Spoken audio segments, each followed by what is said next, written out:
Saya akan putar sedikit mengenai desain rumah frame A tersebut. Monggo Bu Santi. Pak, saya tanyakan dulu.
Oke, rekan-rekan mahasiswa, bagaimana setelah melihat sedikit gambaran dari desain rumah frame A? Jadi dengan saya harapkan dengan melihat video tersebut, kita semua sudah satu pemikiran. Rumah yang kita akan bahas, kita diskusikan, kita ceritakan di sini adalah frame A. Jadi konsep tersebut sangat sederhana, tapi memiliki filosofi. Satu, desain rumah ini itu mengedepankan konsep yang sangat sederhana, namun elegan. Filosofinya, desainnya berfokus pada penggunaan material yang ramah lingkungan dan pemanfaatan sumber daya alam secara optimal. Dengan penjelasan saya malam ini, yang kita lihat dalam video tersebut adalah satu, itu adalah pemanfaatan pencahayaan dan sirkulasi udara yang baik. Jadi dengan desain yang sangat sederhana, kita bisa memanfaatkan sumber daya alam yang baik.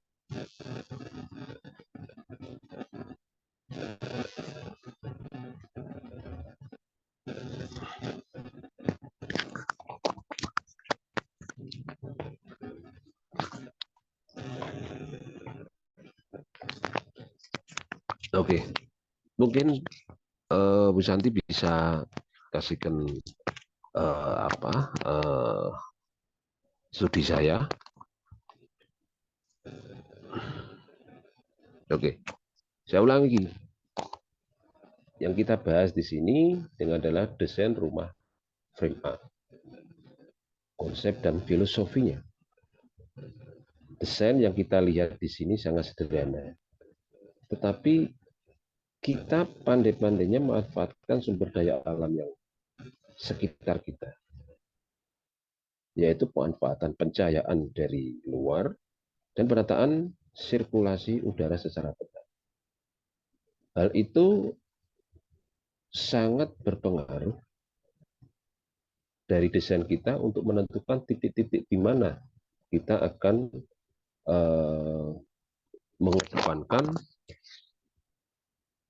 penataan jendela, sehingga jendela itu perlu jendela mati atau jendela bukaan, atau kita butuh skylight. Dengan kondisi yang sangat sederhana ini kita bisa memaksimalkan. Next.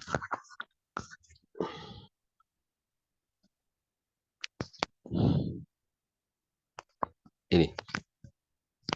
Kita bahas pada pertemuan ini yang pertama adalah untuk pencahayaannya. Penempatan pencahayaan yaitu memaksimalkan sinar alami.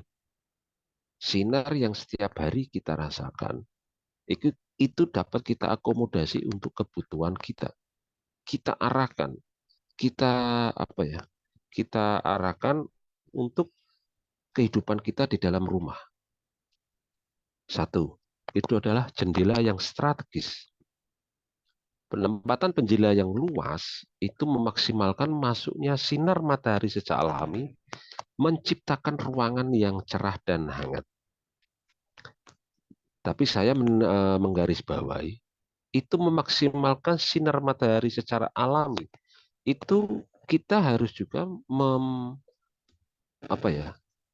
menggunakan material-material, jangan sembarangan memasukkan sinar matahari. Kan nggak mungkin kita akan mendatangkan sinar matahari di atas jam 10 ke atas. Kita nggak mungkin mendatangkan secara 100%. Kalaupun itu kita gunakan, kita harus menggunakan material-material yang lebih baik. Mungkin di luaran kita bisa memakai kaca dengan kaca riben. Mungkin kaca riben pun mungkin belum bisa maksimal untuk membendung meredam panasnya sinar dari matahari tersebut. Mungkin kita akan memakai kaca yang riben tapi yang sejenisnya lebih bagus, yaitu secara apa yang jenisnya temperate seperti itu. Tapi hal itu sangat-sangat mahal biayanya. Jadi kita memanfaatkan sinar matahari itu, kita harus mempelajari arah terbit matahari dan terbenamnya matahari. Kita akan mengambil seperlunya, jam-jam perlu. Jadi mungkin dari jam-jam matahari terbit dari jam 5 akan menyongsong, karena semakin ke timur domisili kita, terbitnya matahari akan semakin pagi. Itu kita tata, kita tangkap di mana jam 9 atau jam 10 kita hanya bisa merasakan apa ya, efek dari cahaya tersebut. Nah, untuk selama siklusnya matahari itu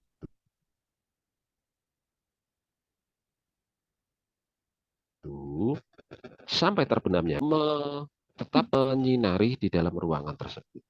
Itu yang jendela strategis. Kemudian skylight dan atrium. Skylight dan atrium memberikan sumber cahaya tambahan, menerangi area-area dalam rumah secara efektif. Misalkan dalam desain kita itu ada satu ruang di mana ruangan itu berada di tengah-tengah, yang penjayaannya sangat-sangat kurang banget. Kita perlu menambahkan namanya skylight. Skylight itu mungkin kita tidak perlu membuat skylight itu gampangannya ya, itu kayak atap atap kaca, bukan jendela kaca, tapi atap kaca. Kita tidak perlu memakai secara luasan yang sangat besar, tidak perlu. Kita cukup pakai luasan kecil, sehingga ada cahaya tambahan yang bisa membantu untuk penerangan tersebut. Sifatnya juga atrium juga seperti itu. Jadi untuk memberikan cahaya tambahan. Jadi kita tidak perlu, wah ini ruangan terlalu gelap nih, nyalakan lampu. Jadi itu kedepannya mungkin rekan-rekan mahasiswa dalam apa mendesain rumah, tolong hal-hal seperti kecil seperti itu tolong diperhatikan. Jangan kita setiap hari untuk memanfaatkan kebutuhan listrik, karena kita juga akan bertindak seefisien mungkin dalam kehidupan kita akan datang. Kemudian pencahayaan yang terpadu, itu kombinasi pencahayaan alami dan buatan, menciptakan suasana seimbang dan menyenangkan. Jadi Halo, perpaduan, halo, sampai apa kinti? Macet mono sapi gunung ning tol. Gunung mbok lempang ning mau sapine dodol.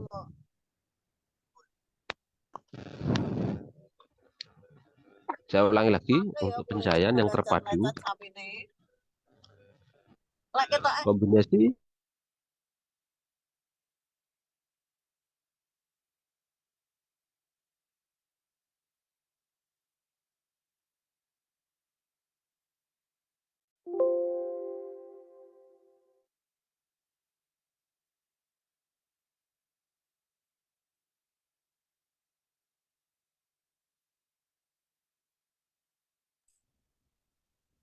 Pak, ke mute, Pak.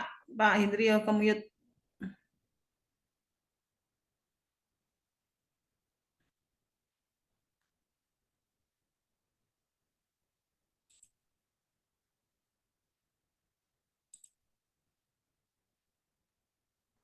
Oh, sudah ya? Sudah, Pak. Oke, saya ulangi lagi, yaitu pencahayaan yang padu, itu kombinasi pencahayaan alami dan buatan menciptakan suasana yang seimbang dan menyenangkan.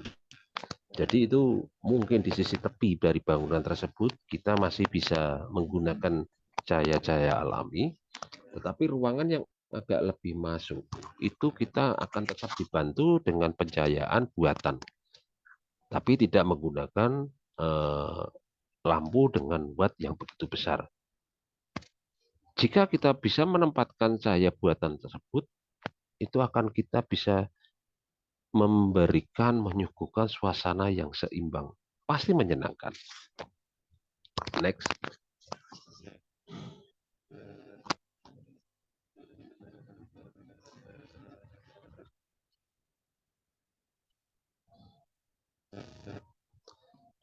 Kemudian yang sekarang ini kita bahas pula adalah sirkulasi udara.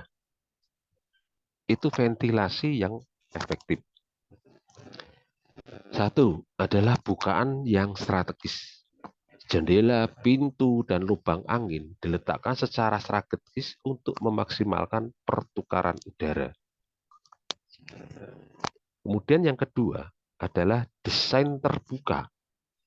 Konsep ruangan terbuka dengan alur yang lancar mendorong sirkulasi udara yang optimal. Itu saya jelaskan di sini, desain terbuka itu di tengah ruangan-ruangan kita bisa memberikan space kosong. Dalam arti space kosong itu void yang tidak beratap. Sehingga sirkulasi udara yang di tengah bangunan kita ini itu bisa berganti dengan yang baik. Mungkin yang area belakang, area depan itu bisa dibantu oleh bukaan jendela ataupun pintu atau ventilasi sehingga sirkulasi itu semakin baik. Yang belakang begitu juga. Nah, yang jadi biasa permasalahan yang ada di tengah ruangan tengah rumah kita perlu adanya void di mana area kosong yang tidak mempunyai atap. Mungkin secara safety itu memang perlu kita pikirkan. Tapi kadang-kadang itu bisa kita tutupi dengan jeruji-jeruji besi. Mungkin kita bisa memakai sejenis bahan wear mesh, itu kita pasang di atasnya. Jadi dari segi keamanan, safety kita bisa aman. Untuk sirkulasi udara itu akan menjadi lebih baik. Kemudian yang ketiga adalah sistem penghawaan. Pemasangan sistem penghawaan dan ventilasi mekanis melengkapi sirkulasi udara alami. Pemasangan sistem penghawaan dan ventilasi mekanis. Ini kita bisa memakai exhaust. Kita pasang di dinding dengan ukuran diameter tertentu sesuai dengan luasan kamar. Misalkan nih kamar kita mempunyai 3x3. Mungkin dengan penggunaan exhaust itu adalah menyedot udara di dalam ruangan itu keluar. Dan itu akan tergantikan dengan udara secara alami. Penggunaan exhaust memang harus dihitung, ada hitungannya sendiri sesuai dengan luasan ruangan kita. Misalkan kita bisa memakai exhaust yang ukuran 8 in atau 10 in. Tapi jangan terlalu besar, karena terlalu besar pun satu itu akan menimbulkan kebisingan suara. Karena itu kan kipas yang memutar. Kemudian yang kedua, barang-barang kita juga pun akan terganggu juga.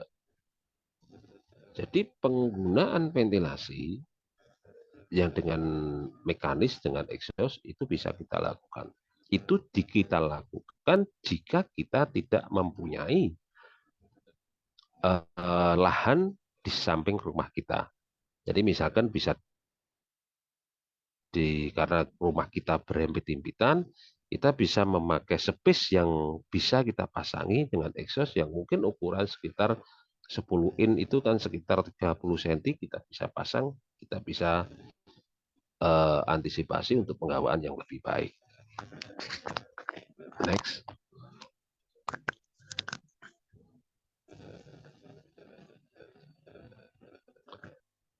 Kemudian faktor sosiologis. Itu adalah interaksi dan konektivitas. Desain rumah itu sebenarnya bukan hanya tempat kita untuk sekedar berteduh, sekedar bertempat tinggal. Bukan. Faktor sosiologis itu satu, itu kita bisa desain di ruang tamu yang terbuka. Desain ruang tamu yang terbuka dan terpadu mendorong interaksi sosial yang hangat. Contohnya begini, mungkin di warga-warga kota besar, ruang tamu itu kita tidak perlu yang sangat besar ya. Beda kalau kita di di desa, kita kan seringkali kita membutuhkan ruang tamu yang sangat besar. Karena interaksi orang desa itu sangat luas. Mereka akan bercengkrama berjam-jam karena kehidupan mereka sehari-hari pun berkesinambungan seperti itu. Tetapi untuk warga-warga kota, kebanyakan mungkin tidak pernah ada tamu gitu. Jadi kita hanya membutuhkan ruang tamu, tetapi ruang tamu itu juga sangat terbuka sehingga ruang tamu terbuka itu bisa dipergunakan untuk anggota setiap keluarga untuk tetap berinteraksi secara sosial dan hangat. Misalkan ada tamu mungkin kan dia tetap berada di posisi ruang tamu, tetapi anggota keluarga tetap bisa berkontribusi, mendorong interaksi sosial. Misalkan cukup berada di ruang keluarga, ruang di depan nonton TV saja. Jadi ruang tamu secara terbuka, tidak ada sekat.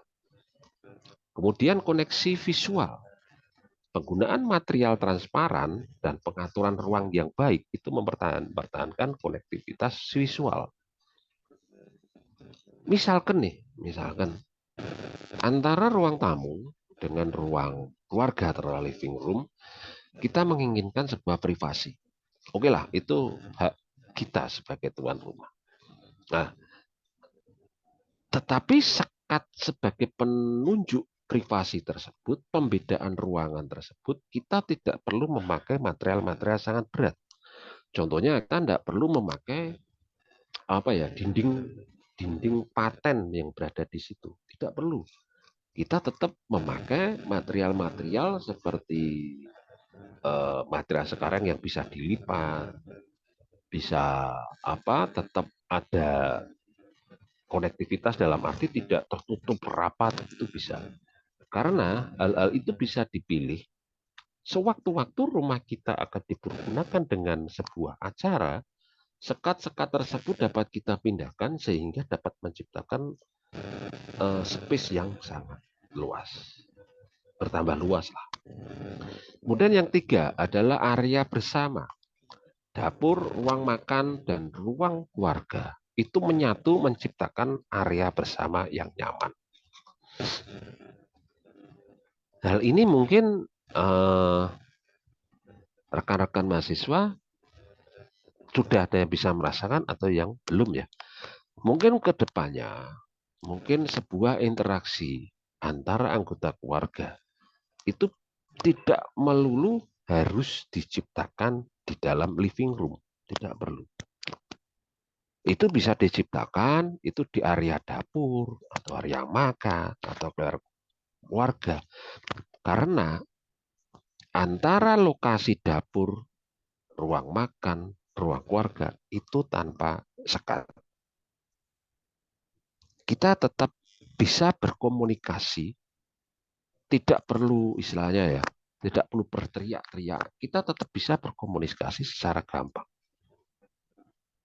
Dan area-area tersebut itu mungkin cuma jarak 2 langkah kita ke depan atau 2 langkah kita ke samping. Kita akan tetap merasakan sebuah suasana kebersamaan. Itu area bersama. Kemudian ruang pribadi. Pembagian ruang pribadi yang seimbang memberikan privasi yang tetap terjaga. Misalkan kita membutuhkan ruang kerja. Kita membutuhkan ruang kerja, ruang privat. Itu kita masih bisa tetap berkomunikasi dengan anggota keluarga. Misalkan kita tetap memakai semacam rolling door atau folding gate yang ringan. Itu privasi yang masih bisa terkoneksi dalam arti sesuai dengan kebutuhan kita. Kalau kita mengambil eh, apa seperti folding kit, kita cuma mendorong, kita melipatnya saja. Nah, kita membutuhkan privasi, hal itu kita bisa tarik folding kitnya. Nggak perlu berat. Jadi kita memakai material-material yang sangat ringan dan transparan. Next.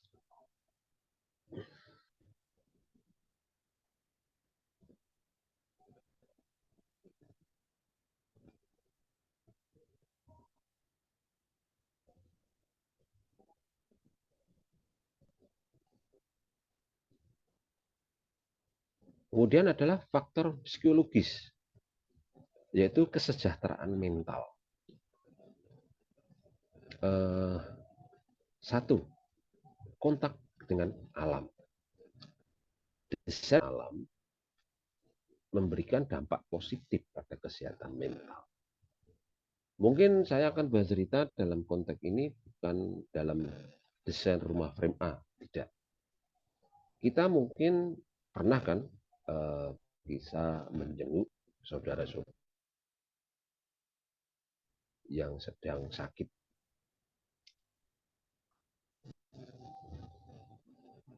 Rumah sakit seperti Elizabeth itu desain setiap kamarnya itu selalu terhubung dengan alam di luar. Itu kalau konsepnya diterapkan di dalam rumah sakit. Nah, hal itu bisa memberikan dampak positif pada kesehatan mental orang yang sakit. Nah, dengan hasil yang seperti itu yang baik, kita mencoba mengimplementasikan ke dalam rumah kita. Sehingga rumah kita bukan hanya, tadi saya bilang, bukan hanya sekedar tempat berteduh, tetapi juga sebagai tempat kita beristirahat. Kita yang banyak merasakan mungkin kecapean dalam bekerja, kecapean dalam kuliah, dengan kita pulang ke rumah dengan desain yang begitu menyatu dengan alam, itu secara tidak langsung itu memberikan dampak psikologis bagi mental kita, mungkin dengan kesehatan kita, sehingga pola pikir kita, kesehatan kita itu akan tetap terjaga. Kemudian dampak psikologis kedua adalah ruang tenang, yaitu keberadaan ruang tenang dan area privasi itu membantu pemulihan mental. Itu ruang tenang. Mungkin kita berdesain bisa ruangan itu berada di lantai 2, yang di pas di frame A itu kan ada sisa satu ruang yang ada di atas. Jadi ada ruangan yang berbentuk mungkin segitiga. Keberadaan ruang yang tenang itu kita bisa menciptakan. Mungkin kita tidak perlu bukaan yang begitu besar, tapi cukup bukaan satu itu menghadap keluar. Itu ruangan tenang. Kita bisa menciptakan ruangan tenang itu sesuai dengan harapan kita. Kemudian dan faktor psikologis juga adalah pencahayaan alami. Cahaya matahari alami meningkatkan suasana hati dan produktivitas. Mungkin yang dengan bahasa sekarang itu kan adalah healing seperti itulah. Nah, cahaya matahari alami itu meningkatkan suasana hati dan produktivitas. Kita pergi, misalkan tadi Ibu Santi sudah menjelaskan, seperti kita pergi ke Dieng, kita pergi ke Wonosobo, apa yang kita cari sih? Itu kita akan mencari sebuah obat untuk memberikan rasa relaksasi dengan berkomunikasi dengan alam sekitar. Sehingga setelah dari pulang kita kembali ke rutinitas, itu dapat meningkatkan produktivitas kita dalam kehidupan sehari-hari. Dalam arti mungkin rekan-rekan mahasiswa bisa lebih giat kuliah, bisa segera menyelesaikan skripsinya, tugas-tugasnya, dan mungkin orang-orang yang sudah bekerja pun akan menetap lebih, diharapkan produktivitas dalam bekerja akan semakin meningkat. Kemudian faktor psikologis yang keempat adalah interaksi sosial. Itu ruang bersama yang nyaman mendukung interaksi sosial secara positif. Misalkan kita mempunyai space yang menyatu, kemudian sesama anggota keluarga bisa nongkrong bareng. Yang satu mungkin duduk di teras, yang satu mungkin duduk di living room atau di dapur, atau mungkin hanya sekedar dapur dengan ruang makan saja. Hal itu juga sangat memberikan rasa nyaman untuk setiap anggota keluarga. Interaksi sosial yang positif. Sehingga mungkin rekan-rekan mahasiswa yang besoknya menjadi orang tua akan bisa memahami apa yang saya katakan. Dan mungkin kondisi seperti ini pun rekan-rekan mahasiswa juga sudah merasakan bahwa interaksi sosial itu diharapkan adalah yang positif. Next.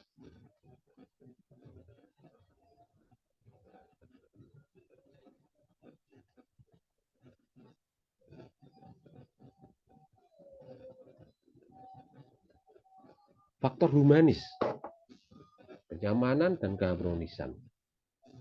Ergonomi yang baik adalah desain furniture dan tata letak yang memperhatikan ergonomi dan meningkatkan kenyamanan penggunaan. Ergonomi yang baik. Dengan desain frame A, kita tidak membutuhkan desain furniture yang begitu besar. Kita hanya mementingkan atau memilih desain-desain furniture yang mungkin minimalis, yang lebih dititik beratkan sebagai fungsionalnya saja. Tapi bukan secara mentah-mentah secara fungsional, tidak. Tapi kita bisa mendesain, bisa mencari furniture tersebut secara ekonominya meningkatkan kenyamanan pengguna, jadi tidak mengganggu dari anggota keluarga. Itu ergonomi yang baik. Kemudian yang kedua adalah estetika yang menyenangkan. Itu perpaduan warna, tekstur, dan material yang harmonis menciptakan suasana yang menyenangkan. Dalam frame A, karena itu bisa rekan-rekan mahasiswa ingat, setiap kita mendesain sebuah ruangan, jika kita hanya memiliki space yang kecil,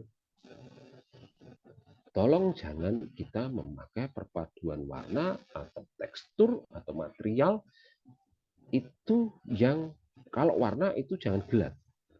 Itu kalau warna. Kemudian tekstur jangan yang terlalu menonjolkan, misalkan motif-motifnya terlalu besar dan timbul. Itu akan menciptakan ruangan, jika kita menerapkan hal itu, kita akan tetap malah menciptakan ruangan yang aslinya sempit, kita akan mendapatkan malah terkesan lebih sempit. Sehingga perpaduan tekstur, warna, dan material yang harmonis, kalau kita pandai-pandai menciptakan perpaduan yang baik, itu akan suasana secara psikologis, humanis, akan menciptakan rasa betah kita berada di tempat tersebut. Kemudian yang ketiga adalah fleksibilitas ruangan. Ruang yang multifungsi dan dapat diubah sesuai kebutuhan dan meningkatkan kenyamanan. Seperti tadi saya bilang, mungkin ruang tamu atau living room, ruang tamu kita tidak perlu besar. Living room mungkin sebatasnya, mungkin hanya kursi untuk sekedar nonton TV, terkumpul, tapi kita bisa menggabungkan antara ruang tamu dengan living room itu menjadi satu ruangan yang besar. Itu fleksibilitas ruangan. Yang keempat adalah konektivitas dalam luar. Integrasi antara interior dan eksterior itu menciptakan keharmonisan dengan lingkungan. Jadi misalkan kita ada penempatan pembatas antara interior dan eksterior, kita misalkan kita memakai, diambil di sini adalah loster. Loster sekarang mempunyai desain model dan material yang sangat bagus. Loster tersebut sebagai pembatas antara interior dan eksterior sehingga menciptakan keharmonisan dengan lingkungan. Jadi ruangan di dalam itu tidak serta-merta mati, tidak serta gelap. Sehingga tetap bisa hidup dan tersinari dari pencahayaan yang keluar dan pencahayaan dari luar yang masuk dalam kita menggunakan loster. Kalaupun kita merasakan hal itu belum maksimal, karena kita juga perlu safety juga, kita bisa memakai perpaduan antara glass block dan loster. Glass block itu ukurannya sekitar 20 kali 20, itu dari material kaca sehingga pencahayaan akan tetap masuk ke dalam interior rumah. Next. Integrasi dengan lingkungan sekitar. Itu adalah penempatan yang strategis. Orientasi bangunan dan penempatan yang tepat membuat rumah terintegrasi dengan baik. Kemudian yang kedua adalah desain yang berkelanjutan. Penggunaan material lokal dan teknologi hijau mendukung keberlanjutan lingkungan. Jadi penggunaan material lokal dan teknologi hijau itu misalkan kita memakai material-material yang kita dapatkan dari lingkungan sekitar kita. Misalkan kita mempunyai limbah-limbah kayu, jika limbah-limbah kayu itu bisa kita press lagi, kita manfaatkan lagi, dia akan mendapatkan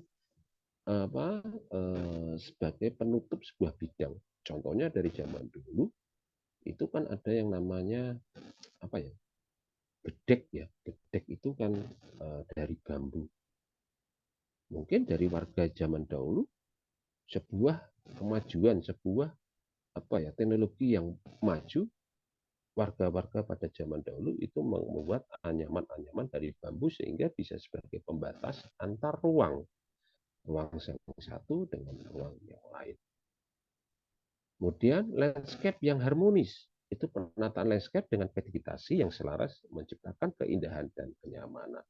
Landscape itu yang harmonis dalam arti begini, landscape itu secara keseluruhan ya, dari tepi sampai ke tepi. Jadi kita harus menata sesuatu itu secara baik sehingga anggota keluarga dan lingkungan sekitarnya di dalam rumah tersebut menimbulkan keindahan dan kenyamanan. Next. Ini adalah contoh desain rumah frame A yang simple. Itu di lantai 1, itu hanya ada teras. Teras tersebut dipergunakan sebagai ruang tamu. Ruang tamu saja. Mungkin ruang tamu itu jika tidak ada tamu mungkin bisa kita pergunakan sebagai tempat duduk-duduk kita untuk menikmati sore hari ataupun pagi hari. Kemudian setelah kita masuk ke dalam rumah, kita akan mendapati suasana living room. Living room sebenarnya untuk titik berkumpulnya keluarga kita di dalam satu ruangan. Kemudian sebelahnya lagi adalah untuk ruang makan. Nah, disinilah tadi saya bisa menjelaskan perpaduan antara konektivitas dari ruang tamu, living room atau ruang keluarga dengan ruang makan itu bisa terjaga. Setiap anggota keluarga akan tetap bisa berinteraksi sosial. Kemudian yang paling belakang kita bisa menggunakan kamar tidurnya. Jadi 24 jam dengan desain seperti ini Setiap anggota keluarga akan selalu berinteraksi. Nah, dengan interaksi itu kita berharapkan interaksi adalah yang secara positif. Kemudian di lantai 2 itu kita hanya mempunyai space yang kecil. Nah, space yang kecil itu pun kita jika bisa maksimalkan, kita bisa mendapatkan ruang tidur yang cukup luas untuk anggota keluarga lainnya. Dan itu tampak sisi bangunannya seperti itu. Jadi kita bisa menggunakan ornamen-ornamen kayu. Tapi mungkin kalau kayu itu yang kayu sekarang itu juga bisa mahal, mungkin kita bisa memakai material-material baja. Itu. Next.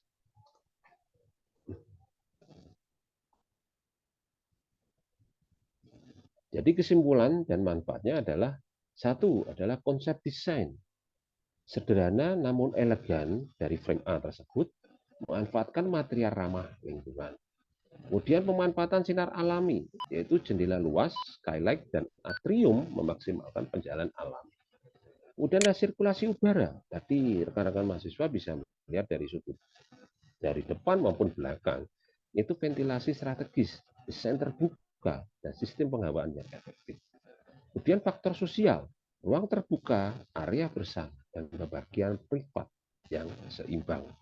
Jadi tadi yang Dina yang tadi saya jelaskan, itu ada ruang terbuka, area bersama, dan pembagian privat yang seimbang itu adalah untuk area-area tempat tidur. Sehingga antara ruang terbuka dan privat itu berjalan seimbang. Kemudian faktor psikologis, yaitu koneksi dengan alam, ruang tenang, pencahayaan alami, dan interaksi sosial. Kemudian faktor humanis, ergonomi, estetika, menyenangkan, fleksibilitas ruangan, dan interaksi dengan luar. Integrasi dengan luar. Kemudian lingkungan sekitar, itu adalah penempatan strategis, landscape yang harmonis, dan desain berkelanjutan. Begitu rekan-rekan mahasiswa, dari desain yang saya angkat di malam ini adalah untuk simpel saja adalah dengan desain rumah frame A. Monggo dari rekan-rekan mahasiswa atau Bu Santi, ada yang perlu ditanyakan?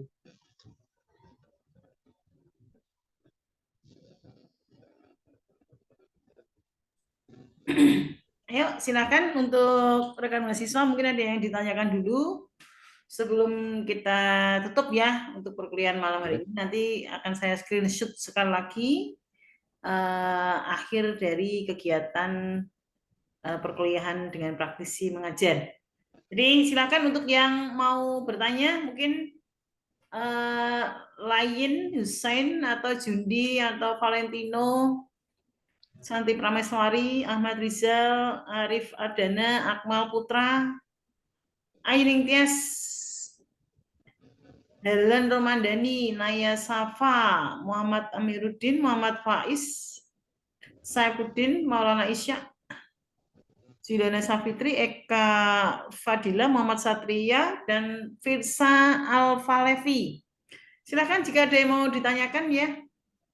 Mungkin masih ada waktu ya untuk 25 menitan yang bisa kita manfaatkan untuk bertanya kepada Pak Hindrio Prabowo nih terkait dengan desain rumah frame A yang sekarang lagi viral ya sebagai hunian glamping. Mungkin rekan-rekan mahasiswa bisa healing ke Dieng ataupun ke tempat yang Wonosobo atau Selo, Boyolali, itu mungkin bisa merasakan apa yang saya jelaskan pada malam kali ini.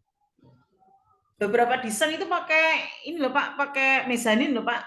Jadi yang bawah itu untuk ruang tidur anak-anak ya, kalau yang tipe family, yang atas itu untuk ruang tidur utamanya, gitu Pak. Jadi mezanin dalam satu glamping itu. Tapi kan itu kan hanya sebagai tempat wisata ya Bu ya. Tapi sebenarnya yang saya angkat di sini kan dengan frame tersebut bisa kita gunakan sebagai rumah tinggal.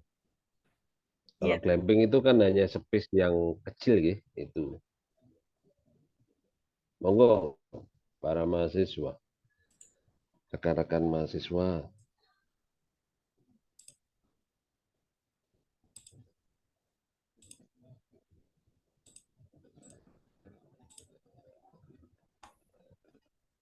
Siapa yang mau bertanya sebelum kita tutup?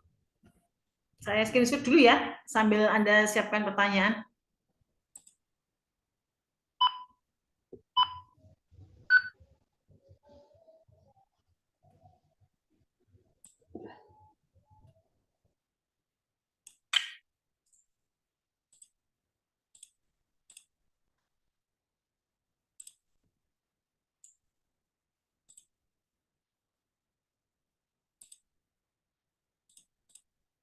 Oke, tidak ada pertanyaan? Saya anggap semuanya paham loh ya. Oke, mungkin begitu Pak Indrio Prabowo atas materi yang menarik hari ini ya. Minggu depan mau materi apa lagi Pak?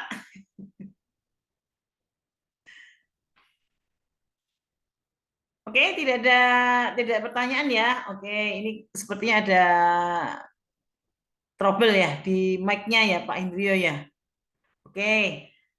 Begitu rekan mahasiswa, terima kasih Pak Indro Prabowo dan terima kasih atas kehadiran Anda semua di perkuliahan pertemuan ketiga malam hari ini di program praktisi mengajar dari pemerintah ya. Sekali lagi terima kasih atas partisipasinya. Dan untuk presensi nanti akan saya bagikan setelah saya konversikan ya untuk recording Zoom kali ini. Untuk nanti saya uploadkan ke YouTube. Begitu.